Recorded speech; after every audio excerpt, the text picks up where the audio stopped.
Hello, welcome. My name is Larry Garza, and this is part 3 of the series Archaeology and the Bible, the Vindication of Isaiah. I'd like to, first of all, tell you about myself. I have been across the entire continent of Asia. By land, not just the capital cities, but by land. I've been completely across China, Tibet, Central Asia, that means completely across Kyrgyzstan, Kazakhstan, Uzbekistan,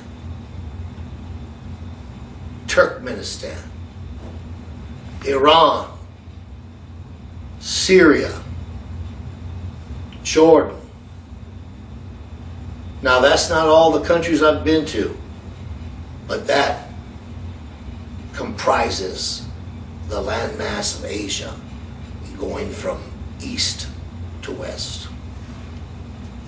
I've been in deserts, jungles, mountains,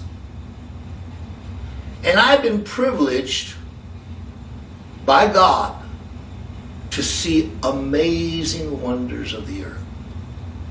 Amazing things. So, I'm not what you call trained as an archaeologist, but God has trained me and prepared me for my life's work. I've always liked to study. And as I've gone to these countries, many times I've studied the anthropology, because I have been with some unique people groups that many of them, until we went to them, were isolated from the world. I've studied the history, of course. And then the archaeology just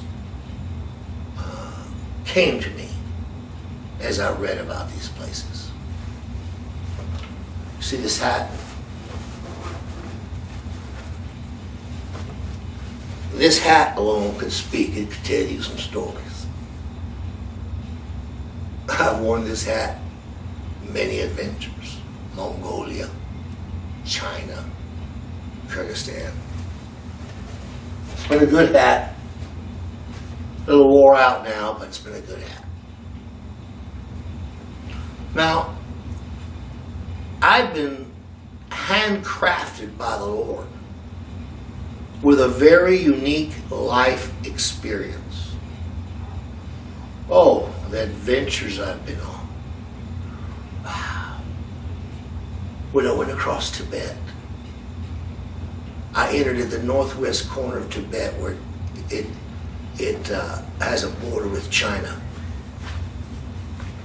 and ascended from the Taklamakan Desert of China to the Tibetan Plateau at about 16,500 feet. And we were there almost a month at elevations from 13,500 feet to 18,000 feet. Went across Tibet. That was amazing. Absolutely. But going back to tonight's subject, or today's subject, when people read the Bible, many times they think, oh, it's just a story. We're tempted just to think of them as stories. But by that I mean fictional stories, more like myths and legends. But however, there is a tremendous archaeological proof that began to come to the surface in the 1800s, that laid in mystery and secrecy for centuries. But it began to come to the surface in the 1800s with the excavations in the Middle East the interpretation of cuneiform. And it's really amazing. In Nineveh, the capital of the Assyrian Empire, was excavated. And I talk about that in a previous recording. And from this excavation of Nineveh, they found the palace of Ashurbanipal, and they found his library with approximately 25,000 cuneiform tablets.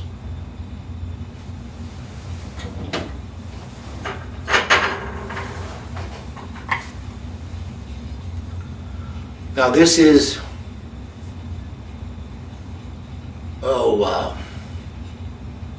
what you call a copy.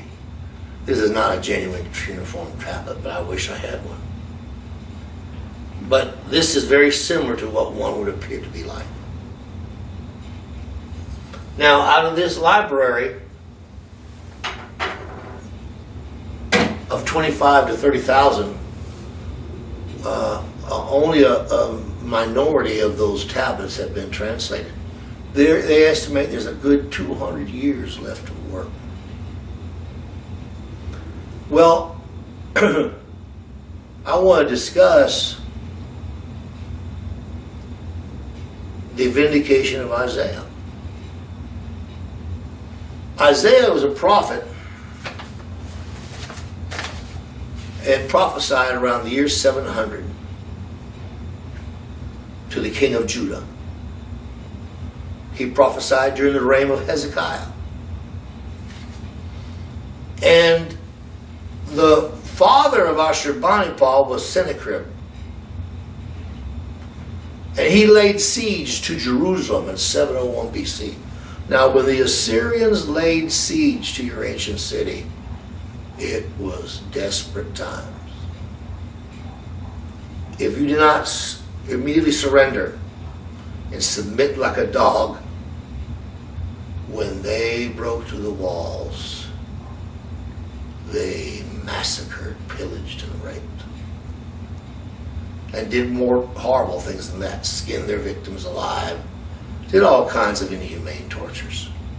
But curiously, as we refer to Ashurbanipal's library, they were not only cruel warriors, but they were very intellectual people, very intelligent people. But what happened is Sennacherib laid siege to Jerusalem in 701 BC. He had his chief military officer threatening the inhabitants of Jerusalem, speaking out to them as they stood on their wall, watching him, threatening them. He railed and demeaned the God of Israel.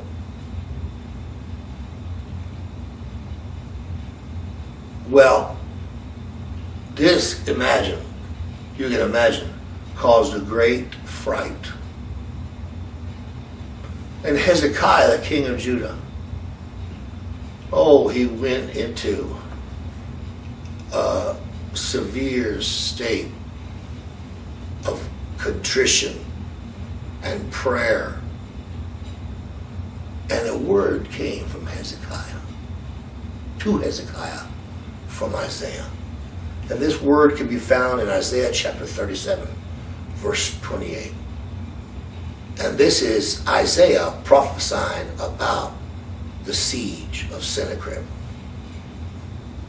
Isaiah, starting in verse 37, verse 28. But I know you're sitting down, and you're going out, and you're coming in, and you're raging against me. Because of your raging against me, and because your arrogance has come up to my ears, therefore I will put my hook in your nose, and my bridle in your lips, and I will turn you back by the way which you came. But I know you're sitting down, and you're going out, and you're coming in, and you're raging against me. Because of your raging against me, and because your arrogance has come up to my ears, therefore I will put a hook in your nose and my bridle in your lips, and I will turn you back by the way which you came. Well, that's quite a boast. And we would think maybe it's just a story. Well, we know that the Assyrians lived. A very amazing thing happened. There's a group of cuneiform tablets called Sennacherib's Annals. And they're the annals of the Assyrian king Sennacherib. They are found inscribed in a number of artifacts. And the final versions were found in 3 clay prisms. They call them prisms because they're hexagonal in shape. Inscribed with the same text. The Taylor prism is in the British Museum. The Oriental Institute prism in the Oriental Institute of Chicago. And the Jerusalem prism is in the Israel Museum in Jerusalem. Now you can actually go and see these artifacts. They are written about the history of King Sennacherib. The Taylor prism is one of the earliest cuneiform artifacts analyzed in modern Archaeology, having been found a few years prior to the modern deciphering of cuneiform. The annals themselves are notable for describing his siege of Jerusalem during the reign of King Hezekiah. This event is recorded in several books contained in the Bible, being the one I just read to you.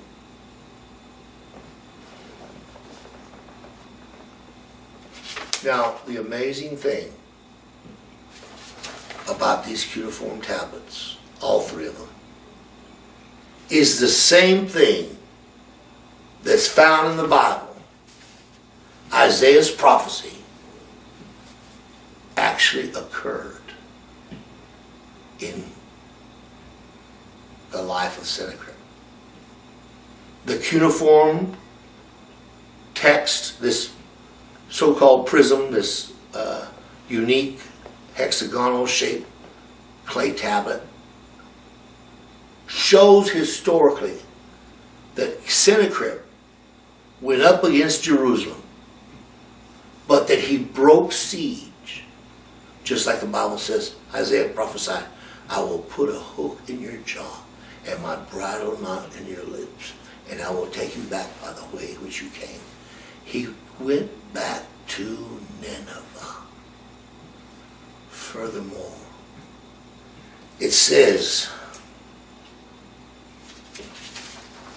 in verse 38 of that same chapter, it came about as he was worshiping in the house of Nisroch his god, that Adremelech and Sharezer his sons killed him with the sword.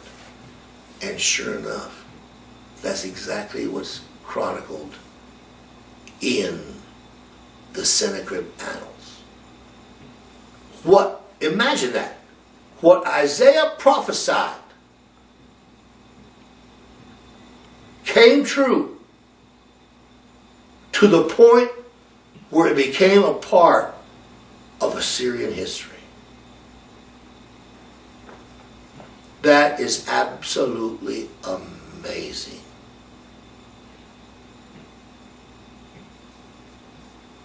You will find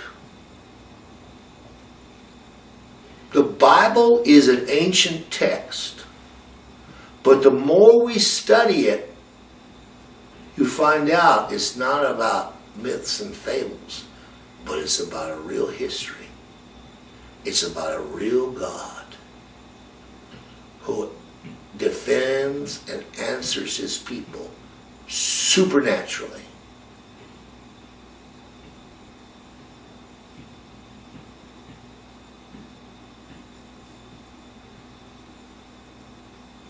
Isaiah did live. Isaiah did prophesy. What he prophesied became history. Thank you very much for watching. We'll be coming back with more interesting information. Larry Garza, Heavenly Vision Ministries. Our website is heavenlyvisionministries.com. I invite you to take a look at it. Thank you very much.